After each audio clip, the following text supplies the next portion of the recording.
Bonjour et bienvenue dans votre hebdo de la semaine. L'essentiel de l'actualité vendéenne du lundi 11 au vendredi 15 décembre, c'est maintenant. Cette semaine, nous avons parlé de la gestion des déchets et des nouveautés pour 2024 concernant l'agglomération de La Roche-sur-Yon. Une nouvelle mesure de la loi anti-gaspillage pour une économie circulaire entrera en vigueur le 1er janvier. Trier à la source les biodéchets sera désormais obligatoire. Les collectivités doivent proposer des solutions et La Roche Agglomération va mettre en place des bacs à compostage pour les particuliers. Ce dispositif devrait permettre de réduire de 10% le tonnage des poubelles grises. 9 sites de compostage collectif existent déjà. Diane Delangle a rencontré le président de l'agglomération. Et nous nous trouvons au jardin partagé de Gauly pour parler de cette nouvelle gestion des déchets. Alors, il y a beaucoup de choses à en dire. La première, c'est que ce système ici de compost fonctionne très bien et ça va continuer. Ce système de compostage fonctionne extrêmement bien. Le principe, c'est que les habitants, une fois par semaine, viennent conduire leurs biodéchets.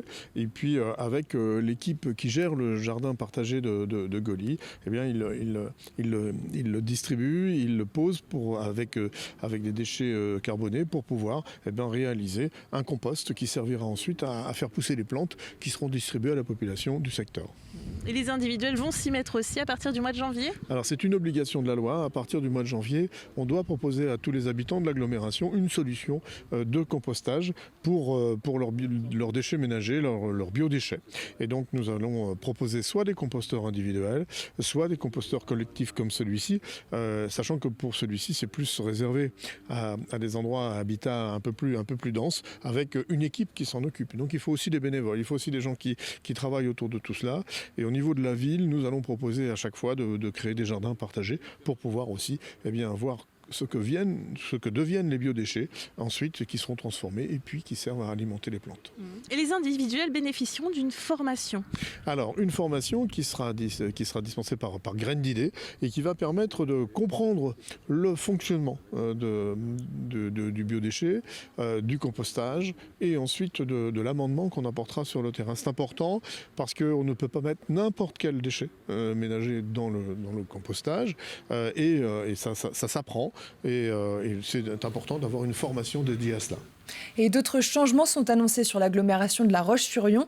Il y aura moins de ramassage des poubelles à partir du 2 janvier et la redevance incitative devrait augmenter. Il faudra compter 87 € pour 12 levées contre 84,5 € actuellement. Une collecte une semaine sur deux. Pour répondre d'ores et déjà au comportement des usagers, 91% de nos concitoyens sortent leurs poubelles à minima une semaine sur deux, voire plus. Donc c'était aussi pour s'adapter à leur comportement, à leur demande, puisqu'ils voyaient passer le camion toutes les semaines en se disant il tourne pour rien ce camion. Alors certes, on va augmenter légèrement le prix sur la facture finale, c'est parce que la facture de redevance incitative ne concerne pas que la collecte. La collecte, ce n'est que 15% de la facture globale. Ça concerne aussi la collecte des emballages, la collecte des papiers, du verre, l'accès en déchetterie. Et puis la plus grosse partie, c'est le traitement, qui représente environ 50% de notre budget. Et donc l'augmentation est moins que l'inflation. La part fixe augmentera de 3 €. Elle passera donc à 87 € pour l'année. Et toujours concernant l'économie circulaire, le syndicat départemental de traitement des déchets en Vendée, Trivalis, avait lancé le trophée Colibri début octobre. Il récompense les actions innovantes en matière de réduction de déchets. 3 lauréats pour cette première édition, une commune, Fougeray, ainsi que 2 associations, API à Fontenay et les Amis de la Solidarité et de l'Insertion à Luçon. La commune de Fougeray, et puis 2 associations. Une association qui existe depuis un petit peu plus longtemps, l'association sur Luçon, qui a travaillé plutôt sur du maraîchage, et puis qui nous a séduit par le côté recyclerie.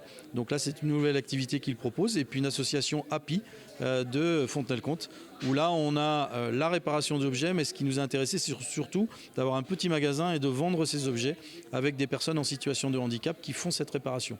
Donc voilà, plein de thèmes, plein de sujets et qui nous ont permis de faire ce choix aussi par rapport à des belles initiatives locales et surtout aussi à l'intérieur de ces initiatives, des femmes et des hommes qui travaillent au quotidien pour le bien-être ou pour l'économie circulaire. L'ARS, l'Agence régionale de santé, incite la population à se faire vacciner avant les fêtes. Les Pays de la Loire sont classés en pré-épidémie de grippe depuis le début de la semaine. Les cas de Covid sont également en augmentation. Et comme la période d'incubation est de 15 jours, l'ARS a organisé un point presse pour rappeler l'importance de la vaccination. L'objectif est de protéger les personnes fragiles à l'approche des fêtes de fin d'année. Les vaccins peuvent être administrés en pharmacie. Les vaccins restent très importants. Pour la grippe, on a évidemment des choses scientifiquement fondées. Pour le Covid aussi, c'est important.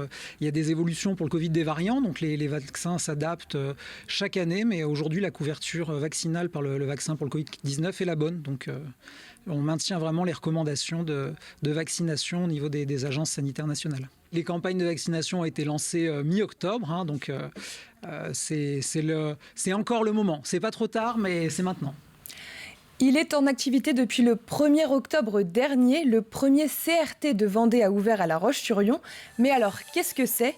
CRT veut dire Centre de ressources territoriales et son objectif est d'accompagner les personnes âgées en perte d'autonomie à rester à domicile en leur donnant accès à plusieurs experts en santé. L'année prochaine, d'autres CRT viendront compléter cette offre en Vendée. Ces centres sont intégralement financés par l'Agence régionale de santé. Donc nous intervenons chez des personnes qui sont chez elles, avec déjà des services d'aide, déjà des infirmiers, déjà tout un écosystème de professionnels, mais nous arrivons quand la situation commence à basculer, il y a une difficulté supplémentaire. Ça peut être une chute de trop, ça peut être un aidant principal qui doit partir à l'hôpital ou qui a lui-même des soucis. Là, on sait qu'on a un moment très périlleux de la vie de la personne à domicile. C'est à ce moment-là qu'on arrive avec notre expertise et nos aides-soignantes référentes. Cette semaine, nous avons également parlé de la précarité étudiante. Une étude menée par l'association Linky a révélé que 76% des étudiants français avaient un reste à vivre de moins de 100 € par mois. Face à ce constat, l'épicerie solidaire Mayonnaise de La Roche-sur-Yon organise des distributions gratuites pour remplir les placards de ces jeunes. Une distribution de produits hygiéniques a été organisée en partenariat avec la région. Mathis Pires y était. Dans cette épicerie solidaire, toutes les 2 semaines, jusqu'à 250 étudiants se retrouvent pour faire leurs courses gratuitement. Avec un reste à vivre qui ne dépasse pas les 150 € par mois, difficile de tout s'acheter. En tant qu'étudiante, j'ai pas forcément les moyens de me payer des fruits et légumes autant qu'on le souhaiterait et dont on aurait besoin. Pareil au niveau des serviettes hygiéniques, des gels douche ou du papier toilette encore. J'ai pas beaucoup d'argent pour faire mes courses et du coup ça me permet de compléter mes placards. Et au niveau des produits hygiène, forcément ça coûte moins cher, ça coûte trop cher en grande surface et du coup ici ça nous permet d'en avoir gratuitement, ce qui est quand même important pour nous les filles. Créé en 2021 en partenariat avec l'agence du don en nature et don solidaire, à ses débuts, cette épicerie ne proposait pas de produits d'hygiène. Et en cette année 2023, la région Pays de la Loire a souhaité renforcer cette aide. Au total, 800 000 € de valeur marchande ont été récoltés. Ainsi, gel douche, serviettes hygiéniques et papier toilette sont venus renforcer les rayons. Le constat, c'est que ce sont les premiers produits non alimentaires que les personnes les plus démunies nous réclament, en fait. Et donc, c'est pour ça qu'on fait, que la région a souhaité nous soutenir pour pouvoir les distribuer à titre gratuit. Typiquement pour les produits d'hygiène, ça peut faire partie des produits dont qu'ils ne peuvent pas s'offrir et qui vont préférer pouvoir s'alimenter et de fait ne pas se nettoyer, ne pas mettre une protection hygiénique et donc ne pas aller en cours pour pouvoir continuer à manger. Cette action soulage les 8000 étudiants vendéens touchés par cette précarité hygiénique. Pour répondre aux besoins, l'épicerie ouvrira chaque semaine à partir de janvier. Pour fêter les 60 ans de la création du musée d'art moderne et contemporain des Sables d'Olonne, une exposition Gaston Chessac y est présentée jusqu'au 9 juin 2024. Au total, 350 œuvres de ce peintre sont à découvrir. Gaston Chessac est arrivé en Vendée à 32 ans et il a toujours entretenu un lien particulier avec le masque. Il existe entre Chessac et le musée une longue complicité puisque la première œuvre qui a été achetée par le musée l'a été en 1964. C'est un totem, Anatole. Il s'agit bien d'Anatole, effectivement, que vous voyez là. Papa, il a tiré parti de ce qui était à sa disposition, chasseur-cueilleur. Toujours très peu d'éléments. Mais malgré ça, il a su faire émerger de très peu d'éléments une palette énorme, faire avec peu et tirer parti de tout. Le patois vendéen sera de nouveau à l'honneur du Goût des langues. Ce festival remet le parler local sur le devant de la scène depuis 3 ans et il a été présenté cette semaine. Le Goût des langues revient donc du 16 au 18 février prochain à la balise de Saint-Hilaire-de-Riez. Au programme, un bal plus ou moins trad, des spectacles et un battle de patois où 4 écoles vont s'affronter.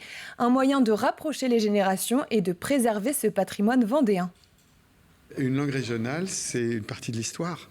Il y a des choses qui se disent dans une langue qui ne peuvent pas se dire en français, par exemple. Et en Vendée, il y a une très faible estime de soi et de son histoire.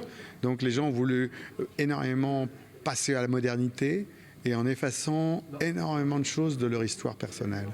Et il y a une honte aussi transmise d'avoir été que des ploucs, des attardés, des Vendéens, tu vois. Et aujourd'hui, redonner de la fierté, en redonnant de la valeur à l'histoire, redonner de la valeur à ces mots qui ont poussé sur cette terre pour exprimer des choses plus précisément, c'est pour moi fondamental. Un peu plus d'une semaine avant Noël, mais pour les résidents de l'Espace Vie de Bretignolles-sur-Mer, la fête a déjà commencé. De nombreuses animations sont organisées à l'approche des fêtes pour apporter de la joie et de la magie aux personnes âgées et à leur entourage. Dans cette résidence autonome, marché de Noël, ateliers culinaires et chorale étaient au programme. Ambiance avec Alexandre Lenaour. Dans cette résidence pour seniors à Bretignolles-sur-Mer, c'est un peu Noël avant l'heure. Et quoi de mieux qu'une confection de truffes au chocolat pour se mettre dans l'esprit des fêtes. La crème, du sucre glace, du chocolat, du fondu, oui, et du beurre, pour pas l'oublier. Voilà. Et après, surtout, c'est de bien mélanger et ensuite de bien mettre au frais. Allez, roulez au fondu. Là, dans le chocolat. Voilà. Et puis après, vous les mettez sur votre petit plateau. On nous a demandé de faire participer un petit peu les résidents. Donc, du coup, nous avons préparé en amont un petit peu de truffes pour qu'elles puissent un petit peu faire une petite activité sympathique pour le marché de Noël. Car au-delà de l'atelier culinaire et de ses dégustations, bien sûr, c'est un véritable marché de Noël qui s'est installé dans la résidence. C'est que des producteurs locaux. La plupart sont de Bretignolles et ses alentours. Et l'idée, c'est de faire connaître justement les petits producteurs de la région et de travailler avec les locaux. Il y a de l'alimentaire, bien sûr, il y a du vin, il y a du miel, on a de l'apéritif aussi, des chocolats, des tricots, de la mosaïque, des parfums, des vêtements, des bijoux magnétiques, plein de choses. Un après-midi d'animation poursuivi en chanson avec la chorale de la résidence, sous le regard d'une chef de chœur attentive. On fait partie d'une chorale, on a monté une chorale donc à la résidence. Nous répétons 1 fois par semaine. Et Jessica est notre chef de chœur et qui nous fait bien travailler, voilà, tous ensemble. Et avec un répertoire musical varié, la chorale a même attiré le Père Noël. Une courte tête, puis s'en va. Il est d'ailleurs revenu ce mercredi à l'occasion de l'arbre de Noël de la résidence. Ambiance cabaret et spectacle était notamment au rendez-vous. Sport à présent, la 51e édition du Mondial Football Montaigu a été présentée jeudi soir. Réservée au U16, la compétition se tiendra du 25 mars au 1er avril prochain. Le parrain de cette édition est le milieu de terrain du FC Nantes, Moussa Sissoko. La Suède, le Brésil, le Mexique, le Japon et la Côte d'Ivoire seront présents. 3 tournois auront lieu, le Challenge Nation féminin, le Challenge Nation masculin et le tournoi des clubs. Enfin, toujours en foot, le tirage au sort des 32e de finale de la Coupe de France a eu lieu lundi soir. Les 64 clubs engagés en Coupe de France sont fixés sur leur sort. Comme chaque année, ce stade de la compétition marque l'entrée en lice des équipes de Ligue 1. Les 2 clubs vendéens n'ont pas hérité de l'une d'entre elles. Chaland, équipe de National 3, va tout de même recevoir un club de Ligue 2, Rodez, le 5 janvier. Enfin, les Herbiers jouera contre Châteauroux, équipe de National, le 6 janvier prochain. C'est la fin de l'hebdo, merci de l'avoir suivi. Votre prochain rendez-vous avec l'actualité vendéenne, ce sera dès lundi matin à 7h dans la matinale présentée par François Pérez. Passez un très bon week-end.